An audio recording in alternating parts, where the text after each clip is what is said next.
Donc, après avoir défini les éléments de l'identité, la valeur, la mission, la culture, la vision et le pitch, et après avoir défini le Golden Circle, vient la manière de déployer les leviers ou les choix, hein, les choix de leviers du digital. Alors, en fait, l'entreprise doit conjuguer les trois principaux leviers du digital, à savoir le owned media, le earned media et le paid media. D'accord? Je vais les expliquer d'une manière sommaire et par la suite, nous allons revenir à cela au niveau de la mise en œuvre, hein, chapitre de la mise en œuvre. On va réexaminer le tout. En fait, lorsque je parle de médias, là, je parle d'audience. Lorsque je parle de médias, là, je parle d'audience. Et donc, euh, nous avons ici trois types ou trois manières d'avoir de l'audience. Nous avons d'abord notre audience propre, de owned media, notre propre audience, que nous avons pu acquérir. C'est d'abord l'audience qui est constituée par le site web, d'abord, c'est l'audience du site, parce que ce sont des audiences plus ou moins, je ne vais pas dire contrôlables à 100%, mais au moins ce sont des audiences acquises. C'est-à-dire n'importe quelle publication ou n'importe quelle communication, au moins vous avez le moyen de la faire parvenir à votre cible. D'accord? Sans payer, hein, sans avoir à payer. Et donc, là, c'est le site web de la marque, c'est la première des choses. C'est le blog de l'entreprise, parce que le blog, c'est important. Généralement, le blog, il est intégré au site web. Oh, c'est un espace, c'est un sous-espace du site, hein, c'est le blog. Le blog, c'est là où vous échangez, vous partagez des articles, vous partagez un espace de discussion, vous partagez vos avis, vous donnez la parole aux gens, vous partagez vos anecdotes, vous partagez vos réalisations. Vous voyez, c'est ça le blog. Généralement, comme je viens de dire, c'est intégré au site web principal si c'est une PME. Si c'est une PME, il va être intégré au site web principal. Par contre, si c'est une grande entreprise très fortement digitalisée, eh bien là, peut-être que le blog va être fait, va être constitué en site web, à part le site web principal ou à part ce qu'on appelle le site web institutionnel de la marque, hein, parce qu'il y a le site web institutionnel, c'est-à-dire le site web qui contient plus ou moins l'information principale, l'information officielle. C'est l'espace de la communication officielle et 100% contrôlé de la marque. Et il y a d'autres sites web, hein, c'est ce qu'on va voir tout à l'heure. L'entreprise peut avoir plus, hein, peut avoir plus d'un site web, peut en avoir plusieurs. Et donc, dans ce cas, le blog va être intégré, donc soit intégré, soit mis sous forme d'un nouveau site web. Ce sont les comptes sur les réseaux sociaux, surtout le groupe, hein, la page et le groupe, hein, je parle surtout du groupe. À la limite, la page, c'est important, oui, c'est important pour faire beaucoup de choses, mais c'est au niveau du groupe que vous pouvez avoir quand même de l'audience et c'est là où vous pouvez échanger. Et votre base de données de clients, c'est-à-dire l'ensemble des emails, les contacts de ces clients pour que vous puissiez les cibler, pour que vous puissiez orienter votre communication, hein, à leur destination. Et donc, le owned media, c'est cela. Donc, c'est le blog, le site web, les comptes sur les réseaux sociaux et l'email marketing. Donc, ça, vous ne payez pas en fait pour avoir cela. Mais ce sont des audiences qui ne sont pas fortement nombreuses, hein, sont pas fort nombreuses. Et donc, puisque ces audiences ne sont pas nombreuses, on passe au earned media. Dans le earned media, ce sont les audiences gagnées. C'est-à-dire que vous ne payez pas pour les avoir, mais quand même, ce ne sont pas des audiences que vous détenez. Et donc, le earned media, c'est l'ensemble des partages, des commentaires, des likes, des mentions, des contenus d'influenceurs, des articles de presse qui parlent de vous. Tout cela qui peut relayer de la communication et qui peut faire gagner des audiences. Et donc, bien entendu, là, on va parler du contenu. Il faut que vous ayez une stratégie de contenu, une stratégie de brand content, du contenu de marque. Et cette stratégie de contenu de marque, il faudrait qu'elle soit suffisamment engageante pour que les gens puissent les liker, les commenter, voire même les partager. Parce que le partage, c'est le stade suprême de l'appréciation de la chose. Je parle de la chose, pas de vous. Hein. Ils vont apprécier ce que vous dites ou ce que vous faites, mais vous n'appréciez pas fortement à vous. Hein. Donc, ce sont deux choses différentes. Parce qu'il y a l'engagement vis-à-vis de la marque et l'engagement vis-à-vis des contenus de la marque. Ce sont deux types d'engagement qui sont différents. Mais nous, dans un premier temps, on parle des contenus. Hein. Et ces audiences aussi sont importantes, d'accord? Parce qu'elles sont gagnées, donc vous ne payez rien pour les avoir. Ah, plus ou moins, hein, je dis rien, c'est-à-dire, bon, en tout cas, vous pouvez payer au moins la manière ou la conception de ces contenus, leur conception, leur design, etc., les ressources humaines qui vont les réaliser, etc. Et enfin, nous avons le paid media. Donc, le paid media, ce sont des audiences que vous allez acheter, tout simplement. On achète des audiences. On achète l'accès à des audiences.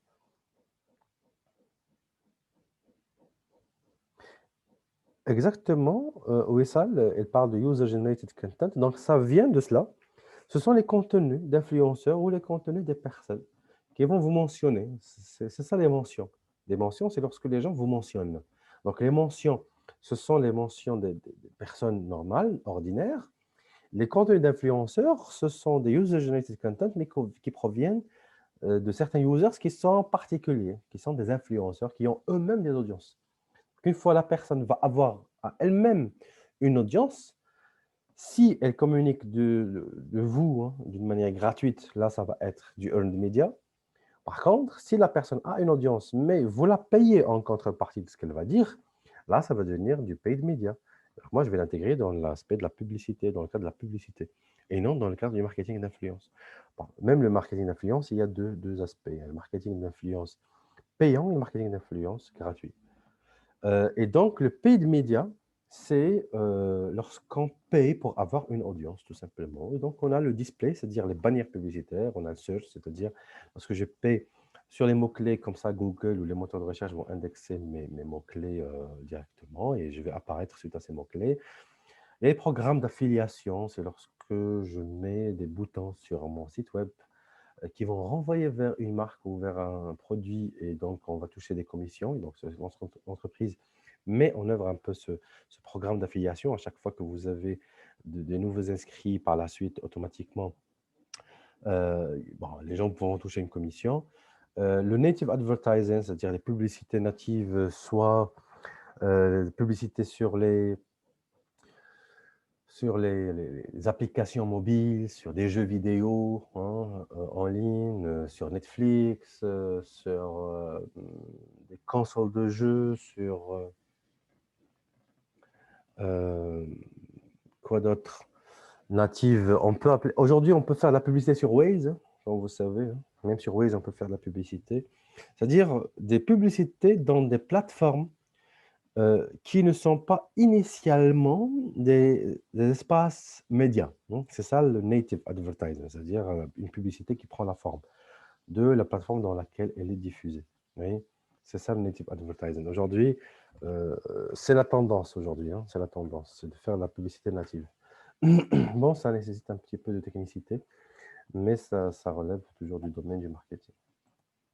Très bien, donc une fois nous définissons la manière avec laquelle on souhaite exploiter les 3 leviers, vient par la suite la définition de la communication digitale par rapport au niveau de la communication. Donc, nous avons 3 niveaux de la communication. Nous avons la communication corporate, nous avons la communication de marque, nous avons la communication produit. Donc, la communication corporate, c'est la communication d'entreprise. Elle vise à construire une image institutionnelle. La communication de marque, c'est une communication destinée à une cible particulière et son objectif, c'est de façonner l'attitude de la cible par rapport à notre marque. Et la communication orientée produit, c'est une communication orientée action. Action d'achat, action de vente, action de venir pour tester le produit, action de réserver, action de cliquer sur des boutons, action de faire quelque chose.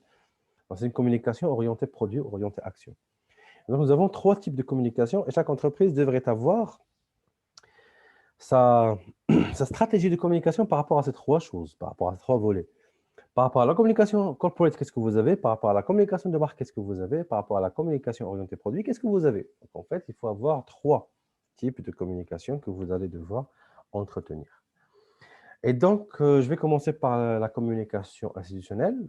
Donc, c'est une communication qui vise à bâtir un capital confiance et un capital sympathie avec l'ensemble des parties prenantes, c'est-à-dire toutes les cibles possibles, hein.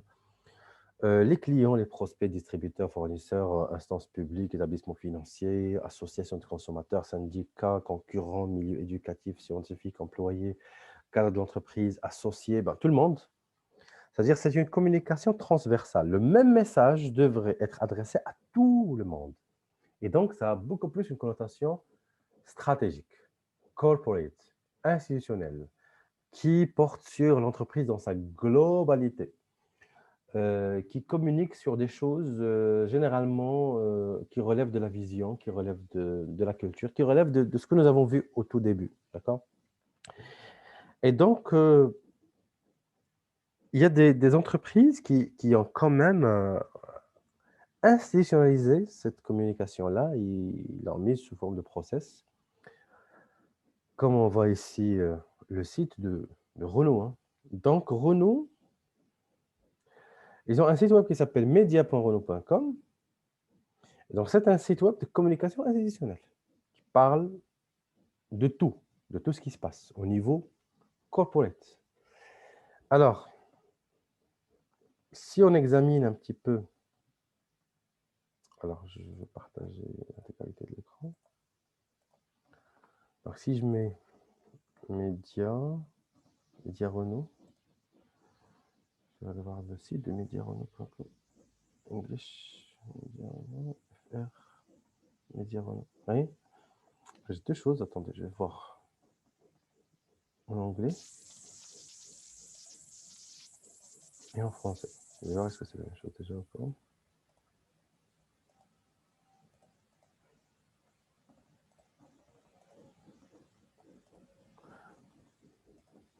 Alors,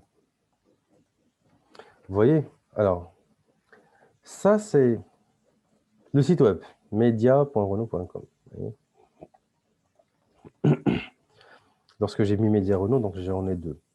EN, English, et ça c'est Belgique, France.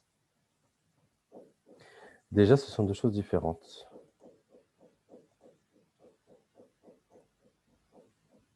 En anglais, là, je vois qu'il y a l'ADA qui n'est pas là. Alors, ça dépend en fait des marques du groupe qui sont présentes dans les localisations géographiques en question. Mais bon, le groupe Renault, donc là, on parle. C'est de la communication institutionnelle. Hein. Ça, c'est rien que pour la communication institutionnelle. Le groupe, les activités du groupe. Hein, qu'est-ce qu'il a fait, hein, le groupe, d'une manière générale, qu'est-ce qu'il a fait? Création d'usines, lancement de choses, amélioration de chiffre d'affaires, high-tech, technologie, innovation, tout ce que vous voulez.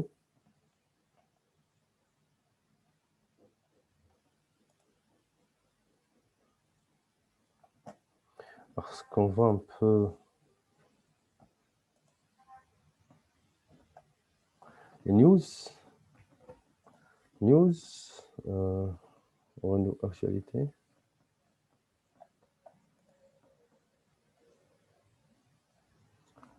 Alors, j'ai toujours remarqué que le groupe Renault insiste sur la communication qui porte sur ça. Hein.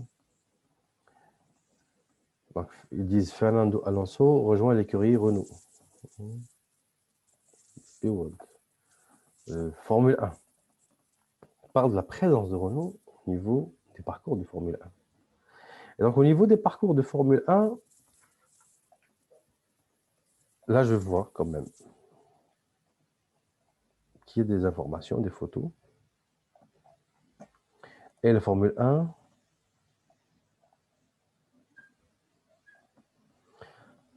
là aussi, on parle. Formule 1, c'est pas la même chose. Non, c'est pas la même chose. C'est-à-dire destiné au public français belge et destiné au public international, anglais. Ce sont deux choses différentes. Mais quand même, c'est la même rubrique. C'est-à-dire, l'aspect Formule 1 est présent. On a toujours des actualités à mettre. Et quand vous voyez à gauche, nous avons contact presse, nous avons des documents. On peut carrément uploader des documents pour avoir de l'information. Et donc, la cible principale de ce site, c'est qui? Media.renault.com. Quelle est la cible principale de ce site, selon vous? La cible principale de ce site, media.renault.com.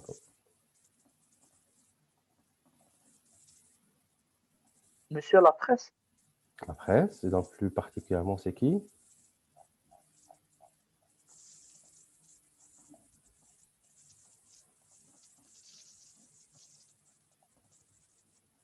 Les journalistes, en tant que personne. Oui, monsieur. Ils ne s'adressent pas au titre de presse. Ils s'adressent aux journalistes en tant que personne. Et donc, si moi, je suis un journaliste, j'ai des contenus à rédiger. Et donc, si je suis journaliste sportif, bah, je trouverai quelque chose à dire. Et ils vont me donner de l'information. Donc, il y a des brèves. Donc, je vais downloader, je vais voir qu'est-ce que j'ai ici. Donc là, j'ai l'information, selon le communiqué de presse officiel. Oui, j'ai l'information.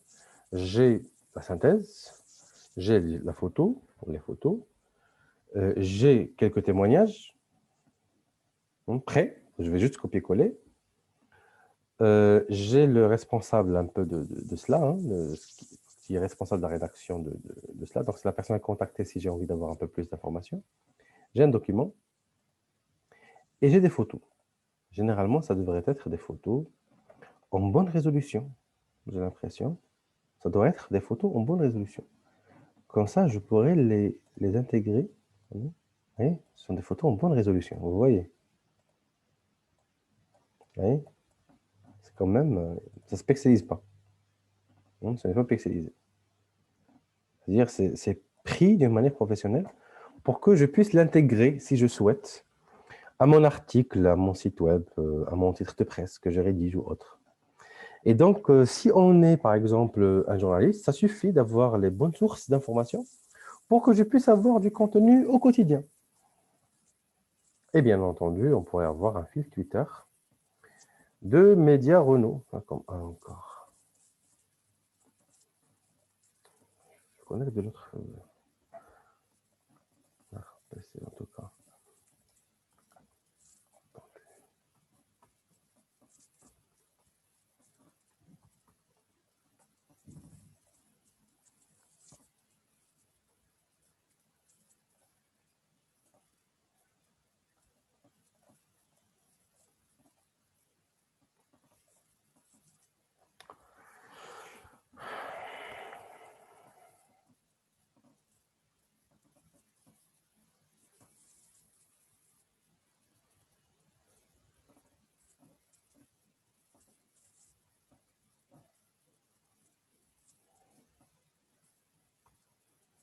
Bon, je vais pas mettre ça ici.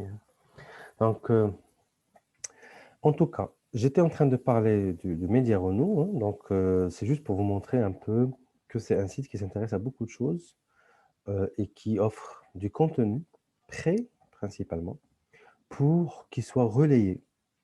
Donc, ça, c'est la voiture électrique de Renault, etc. Donc, la même manière. Tous les sites vont être, tous les contenus de ce site vont être conçus de la même manière. Voyez. Je télécharge, j'essaie de voir un peu. Donc, j'ai quelque chose qui est là. Donc, communiqué de presse, press release. Après, je pourrais avoir les médias et donc les photos que je souhaite. C'est la même chose.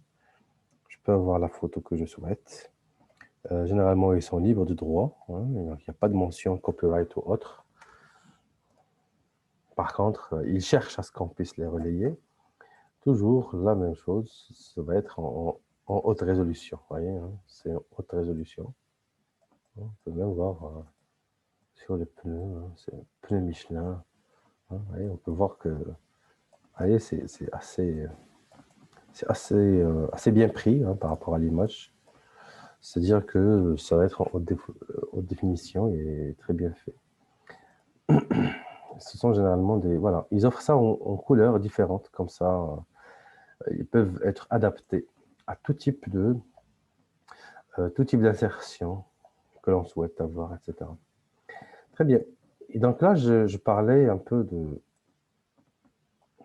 Je parlais du site web, hein, Média Renault.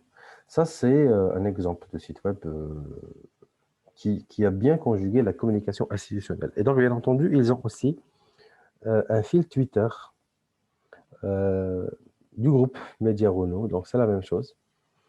Twitter, principalement, ça s'adresse aux journalistes. Hein. Bon, parmi les cibles de Twitter, il y a les journalistes.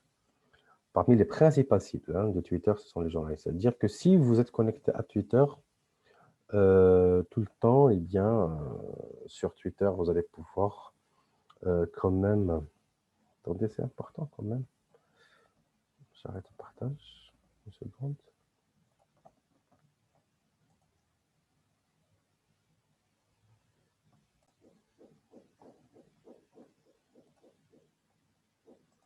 Très bien, donc je parlais de Twitter, donc j'ai dit que parmi les cibles de Twitter, on trouve les journalistes, c'est donc bien entendu, il faut que la communication soit très très bien contrôlée. Et donc ça c'est une image du fil Twitter, donc je voulais vous montrer une image, bon, une actualisation, mais bon, en tout cas, je me connectais beaucoup d'un autre ordinateur et donc ça n'arrive pas à se connecter à partir de celui-là. Il faudrait que je fasse le vérification en 2 ou 3 étapes. Et donc là, donc on voit toujours que c'est le groupe, hein, c'est le groupe qui donne plus ou moins des informations. Donc ils ont quand même beaucoup d'abonnés et ils entretiennent un peu la présence en ligne de Renault, du groupe, hein, de manière générale, et ils entretiennent un peu leur image institutionnelle. Deuxième type de communication, c'est la communication de marque. Monsieur, Attendez. on n'arrive plus à voir l'écran. D'accord. Écran partagé. C'est bon? Oui, merci. Et donc, j'ai dit, deuxième élément important, c'est la communication de marque. Donc, la communication de marque, elle vise à façonner l'attitude de la cible d'une certaine manière. Donc, orienter l'attitude vers un sens souhaité. Comme vous savez, et je pense qu'on a déjà vu ça, bon, vous avez vu ça en troisième année, par rapport au comportement du consommateur, etc. Vous avez vu qu'il y a des composantes de l'attitude, et donc il y a la composante cognitive, la composante affective et la composante conative. Conatif et affectif. Voilà, donc vous avez les trois. Et donc, si on veut agir sur l'attitude de la cible, eh bien, il faut agir sur les trois composantes. Donc, qu'est-ce qu'on va apprendre au client? Donc, l'aspect learning. Qu'est-ce qu'on va faire pour stimuler son affect? Donc, c'est l'aspect émotionnel. Et qu'est-ce qu'on va faire pour qu'il puisse adopter l'action qu'on souhaite, qui est l'aspect conatif. Et donc, c'est le call to action. Et donc, ce sont les trois principales choses. Et donc, pour façonner l'attitude, généralement, il y a la hiérarchie des effets, comme vous avez vu en troisième année. Et donc, on commence par attirer, et puis par susciter l'intérêt, et puis par susciter le désir, et enfin par convertir en achat concret.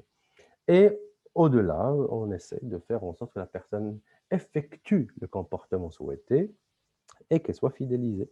On veut valoriser la marque. Et donc ici, on va voir ça plus tard lorsqu'on va examiner la publicité sur Facebook. On va voir que même la communication digitale, elle est structurée autour de cela. Lorsqu'on veut exécuter la communication, donc il y a tout ce qui est awareness, tout ce qui est notoriété, awareness, susciter l'intérêt, tout ce qui est trafic, deuxième volet, tout ce qui est trafic, les clics, les considérations, etc., donc interaction, et tout ce qui est action concrète, c'est-à-dire inviter les gens à visiter, inviter les gens à se rendre au lieu de vente, inviter les gens à acheter, etc. Et donc, on scinde la communication en trois choses, et donc ça, c'est la communication de marque. Et donc, il faut affecter ou orienter graduellement il faut affecter ou influencer graduellement l'attitude du client en vue de l'orienter vers le comportement que l'on souhaite. Et donc, en fonction de cela, il y a des entreprises qui vont carrément dédier des sites à ces rubriques-là. Une rubrique rien que pour la promotion, c'est-à-dire un site rien que pour la promotion, un site rien que pour la relation, un site corporate, un site tribal, un site marchand, etc. Donc, les entreprises, lorsqu'elles cherchent à multiplier les mini-sites, eh bien, ce sont des choses qui vont suivre un peu ce cheminement, hein, qui est celui de l'attitude.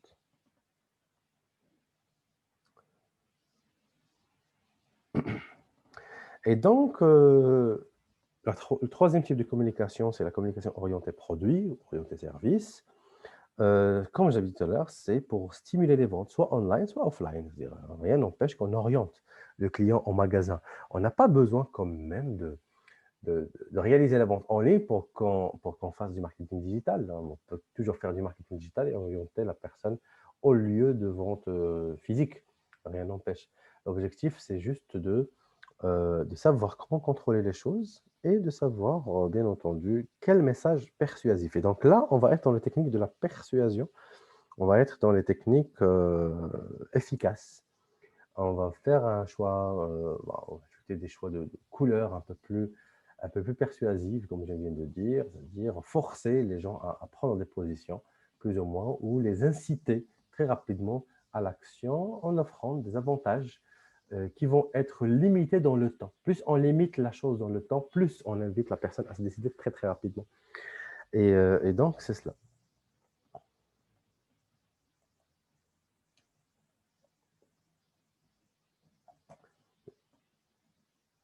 Et nous avons le cas de la communication de crise. Alors, pour le cas de la communication de crise, là, on parle de la présence dans les réseaux sociaux en vue de contrecarrer des situations de crise d'image, de crise de notoriété, de crise de fonctionnement, de problèmes clients, de problèmes consommateurs, etc., etc. Et donc, le meilleur exemple, c'est Nutella. Alors, pour Nutella, je pense que je vais vous laisser voir les vidéos. Alors, je vais vous donner les liens des vidéos, vous allez les voir à tête reposée et on va en discuter dans 5 minutes.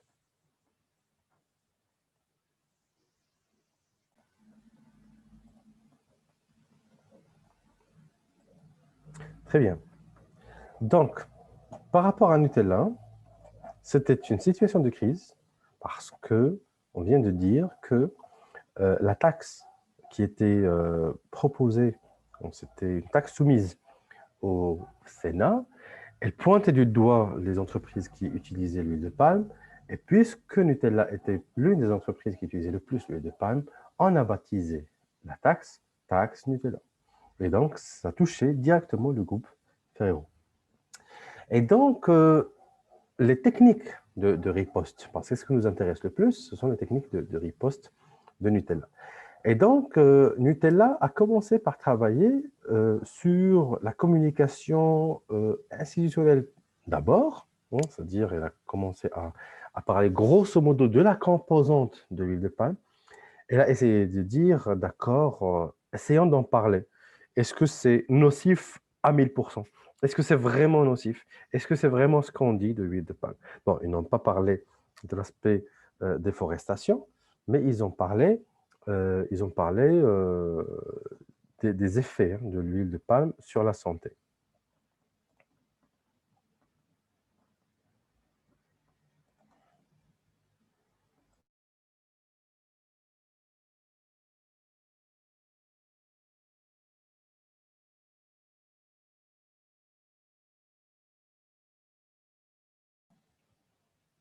Et donc, après avoir parlé, donc ils ont essayé de parler quand même des composantes.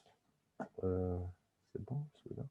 Ils ont essayé quand même de parler, de décortiquer les composantes de l'huile de palme. Dans un deuxième temps, ils ont travaillé sur Facebook. Donc, sur Facebook, qu'est-ce qu'ils ont fait? Ils ont travaillé sur Facebook, ils ont dit, touche pas à mon pot de Nutella, c'est perso, ces trucs-là, c'est intime. Et donc, ça, c'est une page qui a été créée, et par la suite, c'est devenu un groupe, pour parler un peu émotionnel, hein, pour toucher la composante émotionnelle et affective, puisque Nutella, c'est une marque qui est très proche des Français. Elle a été connue à partir des années 50 et des années 60 comme l'aliment de choix des Français, qui va aider plus ou moins les jeunes enfants qui sortaient de la période de la guerre et de la malnutrition à avoir quand même des compléments fortifiants, parce que ça apporte une dose d'énergie au petit déjeuner, sachant que les enfants, les petits, certains d'entre eux n'aiment pas trop prendre le petit déjeuner, etc., etc. Et donc, ils ont transformé le moment du petit déjeuner en une partie de plaisir, tout en apportant la dose nutritionnelle euh, garantie pour plus ou moins reprendre la forme par rapport au tout petit. Et les Français n'ont pas oublié ça. Ils n'ont pas oublié que Nutella était de leur côté, hein, pendant les années 50, les années 60, donc après la période de la guerre. D'accord? Et donc, c'est devenu trop intime, et c'était très populaire auprès des Français. Et donc, Nutella a essayé de capitaliser un peu sur son histoire, sur sa relation avec la population, avec les Français, avec le foyer français, et avec la table française. Et donc, ils ont essayé de réexploiter un peu ce créneau d'une manière très, très bien étudiée, très, très bien calculée. En parallèle de cela, ils ont eu un fil Twitter. Donc, Twitter, comme j'ai dit tout à l'heure, c'est pour la communication officielle, c'est pour la communication conventionnelle, c'est à destination aussi des médias, de la presse, des journalistes. Et donc, sur Twitter, ils ont travaillé sur la campagne Nutella, parlons-en. C'est une campagne parallèle. Alors, Nutella, parlons-en, c'est-à-dire qu'ils commencent à décortiquer les composantes de Nutella pour essayer d'en parler composante par composante et essayer d'expliquer les bienfaits, les choses, démystifier un peu l'aspect cancérigène de l'huile de palme. Non, il y a des transformations, des acides, des hydrogénations, des acides cis, des acides trans, etc., etc. Donc, ils ont commencé à produire des mini-documentaires qui expliquent un peu la composante biochimique, hein, biochimique de la chose.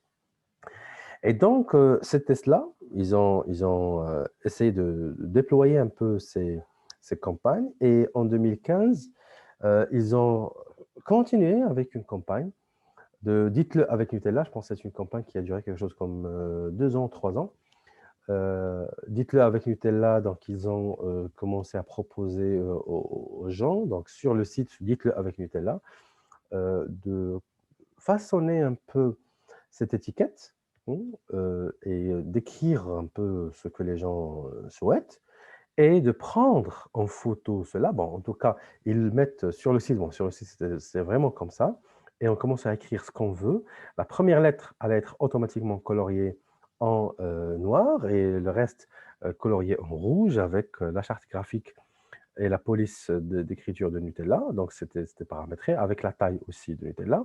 Une fois on finit, on va proposer sur le site web cette petite affiche, hein, cette affichette ou cette étiquette qu'on pouvait imprimer en couleur et coller sur le pot de Nutella. Et donc, on a demandé aux gens de prendre en photo leur création, la petite création qu'ils auraient fait, de la prendre en photo et de la partager sur le site web, hein, Dites-le avec Nutella, ou sur la page Facebook, Dites-le avec Nutella. Et comme vous voyez, il y a des gens, hein, ils commençaient à écrire, etc., et prendre des photos, et on attendait un peu que les autres commentaient. Donc, on a stimulé un peu l'échange par rapport aux réseaux sociaux, et ça a marché à un moment donné. Bon, au moins, ça donnait un petit peu un coup de pouce à la communauté, l'aspect communautaire. Malgré que certains n'ont pas raté cette occasion, comme l'a dit tout à l'heure votre collègue, hein, ils n'ont pas raté cette occasion pour rappeler encore que Nutella n'a toujours rien fait par rapport à l'huile de palme. Donc, on trouve toujours qu'il y a le même dosage d'huile de palme, etc. Donc, mais quand même, c'est y a des gens qui ont pris le devant, qui ont commencé à défendre. On ne sait pas franchement si ce sont des community managers de la marque ou ce sont des vrais clients, mais en tout cas, ça a donné quand même un petit effet communautaire et c'était un peu intéressant. De la même manière, on a eu KitKat. Donc, KitKat, c'était exactement la même chose. Donc, ils ont...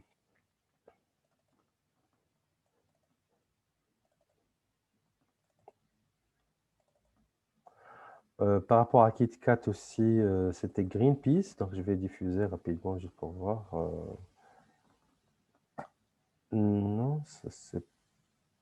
Oui, c'est ça, KitKat.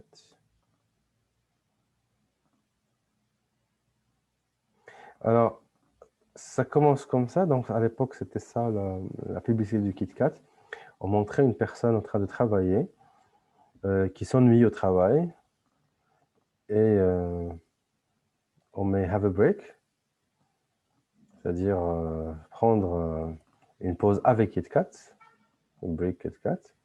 Mais là, on montre quand même que personne qui a envie de prendre la pause, de prendre KitKat, c'est comme s'il est en train de manger un doigt d'un singe.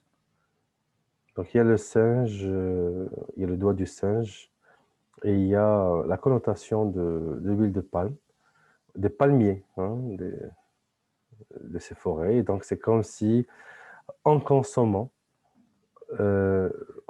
du KitKat, vous participez, vous contribuez à la déforestation tropicale. Et à un moment donné, les orang-outans, ces espèces, hein, l'orang-outan, c'est ça, c'est celui-là, c'est ça l'orang-outan. C'est une espèce qui est aujourd'hui menacée. Il est menacé de disparition à cause de la déforestation pour exploiter l'huile de palme. Donc, on les a pointés directement. Aussi bien Nestlé avec KitKat que Nutella, que toutes les grandes entreprises du monde.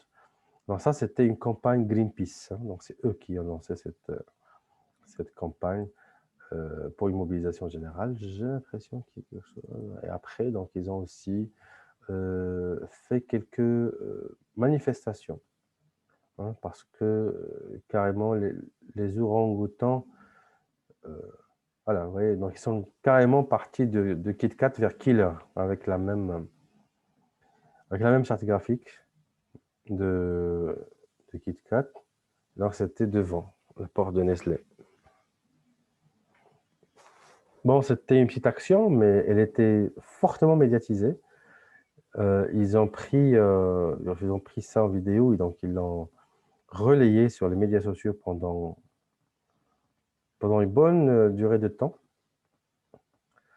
Et donc, comme l'a dit tout à l'heure votre collègue, c'est une question de responsabilité sociétale, de respect de l'environnement, voilà, de développement durable aussi.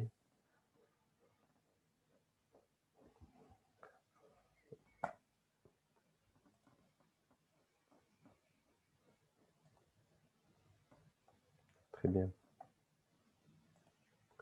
Et donc, c'était ça, hein, par rapport à KitKat. Donc, tout le monde à un moment donné, donc, il a souffert de ce problème de communication parce que les réseaux sociaux, tout ce qui est digital, ils favorisent quand même.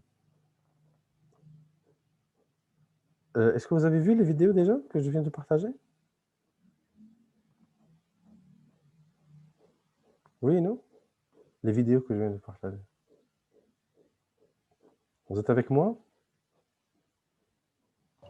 Oui, monsieur. Les 3 vidéos? Non, je parle de KitKat. Non, monsieur. Ah, Non, monsieur. j'étais en train de diffuser. Excusez-moi. Une seconde. C'est une question de partage de l'écran. Ok. Voilà, donc je reprends. Maintenant, vous voyez. Oui, monsieur. Oui, Donc ça, c'est la vidéo de KitKat. Donc elle montre, de Greenpeace, hein, elle montre une personne en train de travailler et s'ennuie au travail. Have a break, de KitKat. Et en voulant ouvrir KitKat pour prendre la barrette, donc là, on montre que c'est quand même un doigt de l'espèce qui est menacée, c'est l'orang-outan. C'est un peu dégueulasse. C'est comme si elle est en train de... Hein. Après, la personne qui est en train de prendre KitKat, c'est comme si elle contribue directement à la déforestation. Donc, c'est ça l'orang-outan. Vous voyez, c'est ça l'espèce qui est menacée. Et comme j'ai dit tout à l'heure, c'est une espèce qui est menacée directement par la déforestation et on pointe directement les entreprises qui exploitent l'huile de palme. Et donc, forcément, ces entreprises travaillent sur le chocolat et dérivés des produits du chocolat pour la consommation de masse. Et ça, c'est la deuxième vidéo de Greenpeace avec la même charte graphique de KitKat. Ils ont mis Killer de Nestlé et c'est une manifestation devant le siège de Nestlé. Donc, devant le siège de Nestlé. Bon, comme j'ai dit, on peut dire que c'est une petite action, mais elle a été relayée par les réseaux sociaux. Elle a été relayée par les médias sociaux. Et donc, ça a quand même fait couler de l'encre. On a beaucoup parlé de cela. Et on distribue des flyers.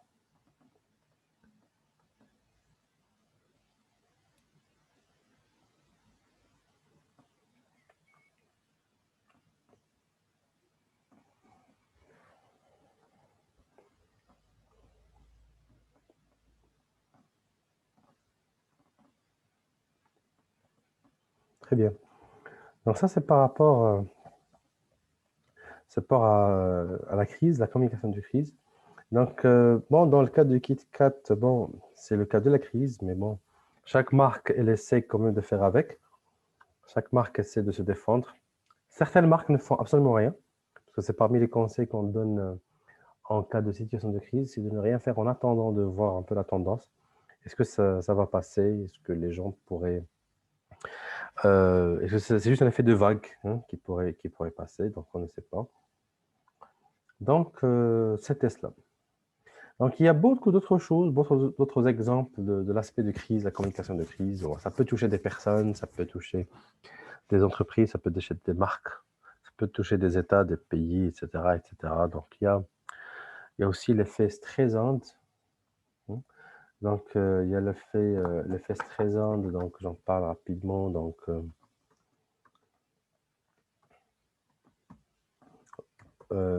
ça vient de la chanteuse Barbara Streisand. Donc, au départ, donc, il y avait des internautes qui ont pris des photos par hélico, j'ai l'impression. Et donc, après, Barbara Streisand a essayé au maximum de retirer ces photos de la toile. Et en cherchant à retirer les photos de la toile d'Internet, ça va susciter la curiosité de la foule en se disant « mais pourquoi ils cherchent à les retirer? Qu'est-ce qu'il y a là-dedans ?» Et ça crée l'effet inverse. Donc, c'est ça l'effet Streisand, c'est lorsque, à un moment donné, lorsque Barbara Streisand a cherché à supprimer les photos, forcément, tous les internautes ont commencé à taper donc, sur Google, sur les moteurs de recherche, photos de Barbara Streisand pour essayer de les voir avant qu'ils soient retirés. Et on ne sait toujours pas jusqu'à maintenant pourquoi il a cherché à les retirer. Est-ce que ça comportait des choses qu'elle ne voulait pas diffuser? Est-ce que c'était voulu? Est-ce qu'elle voulait créer cet effet? En tout cas, c'est devenu l'effet Streisand. C'est devenu l'effet Streisand. C'est connu aujourd'hui sous l'effet Streisand. Maintenant, en mettant l'effet Streisand en image de Google, vous allez trouver qu'il y a pas mal de personnes qui ont essayé de retirer, bon, Beyoncé aussi, très connue pour ses poses qui n'étaient pas du tout bonnes. Et on a pris ces poses de Beyoncé quand elle était en train de danser et on a commencé à les changer, comme ça, les déformer. Et elle a tout fait pour retirer en fait ces photos. Donc on a commencé à jouer avec ces photos. en traitant de monstres, etc. Il y a aussi des photos de beaucoup de marques de luxe, des marques connues, Uber hein, pour les taxis, etc. Donc, aussi, c'était connu à un moment donné parce qu'il y avait, voilà, c'est cette photo-là. Hein. C'est une crise et c'est une grève hein, que les taxis classiques à Londres. C'est ça la chanteuse Barbara Streisand. Donc, c'est ce qui est connu. Donc, on a même travaillé avec les photos de Beyoncé. Et vraiment, elle a fait vraiment les mains et les pieds pour retirer ces photos. Mais bon, après. Ça, c'est l'effet Streisand en politique. C'est une grève des taxis, je pense, à Londres. Après que Uber ait automatisé la chose, etc. Donc, avant qu'eux, ils n'adoptent la solution. Maintenant, bon, tout le monde l'a adopté, mais il fallait quand même bouger avant d'adopter cette solution.